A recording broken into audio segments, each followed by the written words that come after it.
Hello dear friend, welcome to today class. I hope आप सभी अच्छे होंगे। तो आज हम सामान्य ज्ञान कक्षा 7 के पार्ट 24 को पढ़ेंगे और पार्ट 24 में आज हम पढ़ेंगे अंतरिक्ष की बातों के बारे में। ठीक है, हम अंतरिक्ष के बारे में आज हम कुछ जानकारी प्राप्त करते हैं। ठीक है, तो यहाँ दिया हुआ है अंतरिक्ष में सामान्य रूप से दिखाई देने वाले आकाशीय पिंडों के बारे में संक्षापित जानकारी पढ़िए और उनसे संबंधित शब्दों से मिलान कीजिए। ठीक है, यहाँ पर आपको कुछ ऐसे हिंट दी जाएगी जिनसे आपको पहचानना है कि कौन सा किसके साथ जाके मैच खाता है। ठीक है, तो यहाँ पे आपको मैचिंग दिए हुए हैं। तो फर्स्टली आपके पास क्या दिया हुआ है? फर्स्टली आपके पास दिया हुआ है चट्टानों के एक ऐसे खंड जो पृथ्वी के वायुमंडल से टकराकर जलने लगते हैं, तो क्या कहलाते हैं बच्चों? वो कहलाते हैं हमारे उल्कापिंड। क्या कहलाते हैं? वो हमारे उल्कापिंड कहलाते हैं।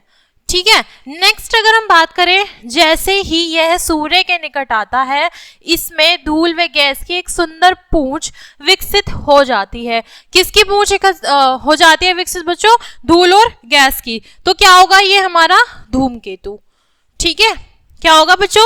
धूमकेतु। नेक्स्ट अगर हम बात करें चट्टानों का बड़ा टुकड़ा जो पूर्ण रूप से जले बिना पृथ्वी की सतह पर पहुंचकर एक गड्ढा बनाता है, तो वो क्या कहलाएगा बच्चों? वो कहलाएगा हमारा उल्का। ठीक है, यहां पर है नहीं।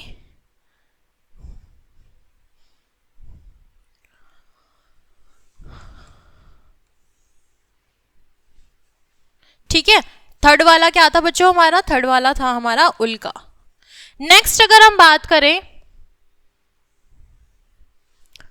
विशाल ग्रह बृहस्पति की गुरुत्वाकर्षण शक्ति से उन्हें एक ग्रह के रूप में संगठित होने से रोकती है, तो क्या कहलाएगा बच्चों? वो कहलाएगा हमारा ग्रहकाय।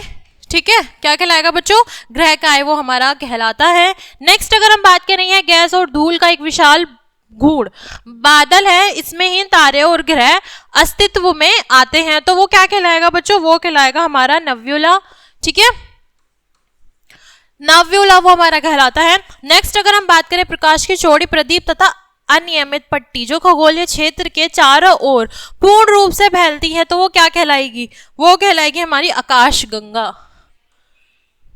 ठीक है, अगर हम नेक्स्ट बात करें, चट्टान का एक ऐसा खंड जो सौर मंडल में घूमता है और पृथ्वी के वायुमंडल में प्रवेश करने पर उल्का बन जाता है, ये ग्रहका से बहुत छोटा है, तो वो क्या कहलाएगा बच्चों? वो कहलाएगा हमारा टूटता तारा। ठीक है, नेक्स्ट अगर हम बात करें, नेक्स्ट और लास्ट की अगर हम बात करें, तो एक तारा जो किसी अस्थिरता के कारण विकराल रूप में विस्फोट होता है, तो वो क्या कहलाएगा? सुपरनोवा। क्या कहलाता है बच्चों? वो कहलाता है हमारा सुपरनोवा। ठीक है, इसी के साथ एक और बार रिपीट करते हैं, चट्टानों के एक ऐसे खंड जो पृथ्वी के वायुमंडल से टकराकर जलने लगते हैं, तो उल्का कहलाता है। जैसे ही यह सूर्य के निकट आता है, इसमें धूल व गैस की एक सुंदर पूंछ विकसित हो जाती है, तो वो हमारा धूमकेतु कहलाएगा। ठीक है, थर्ड पे अगर हम आएंगे, तो चट्टान एक बड़ा टुकड़ा जो पूर्ण रूप से जले बिना पृथ्वी की सतह पर पहुंचकर एक गड्ढा बनाता है, तो वो क्या कहलाएगा बच्चों? वो कहलाएगा हमारा उल्का। विशाल ग्रह बृहस्पति की गुरुत्वाकर्षण शक्ति उन्हें एक ग्रह के रूप में संगठित होने से रोकती है, तो ग्रहकाय हमारी कहलाती हैं।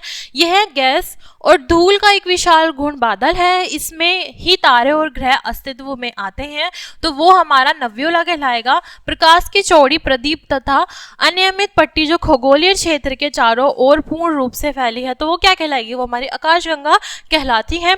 नेक्स्ट अगर हम बात करें, चट्टान का एक ऐसा खंड जो सौरमंडल में घूमता है और पृथ्वी के वायुमंडल में प्रवेश करने पर उल्का बन जाता है, यह ग्रहिका से बहुत छोटा होता है, तो वो क्या कहलाएगा बच्चों? वो हमारा टूटता तारा होता है। अगर हम नेक्स्ट बात करें, एक तारा जो किसी अस्थिरता के कारण विकराल रूप में विस्फोट होता है, तो वो हमारा सुपरनोवा कहलाता है। ठीक है बच्चों, आई होप आपको अच्छे तरीके से समझ में आया होगा।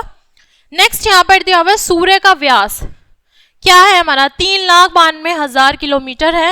अगर हम नेक्स्ट बात करें, बृहस्पति ग्रह इतना विशाल है कि इसमें लगभग 1,300 पृथ्वी जैसे ग्रह समा सकते हैं। ठीक है, इसी के साथ हमारा चैप्टर यहीं कंप्लीट होता है। क्लास को हम यहीं एंड करते हैं। मिलते हैं एक न्यू चैप्टर के साथ नेक्स्ट वीडियो में। Thanks for watching.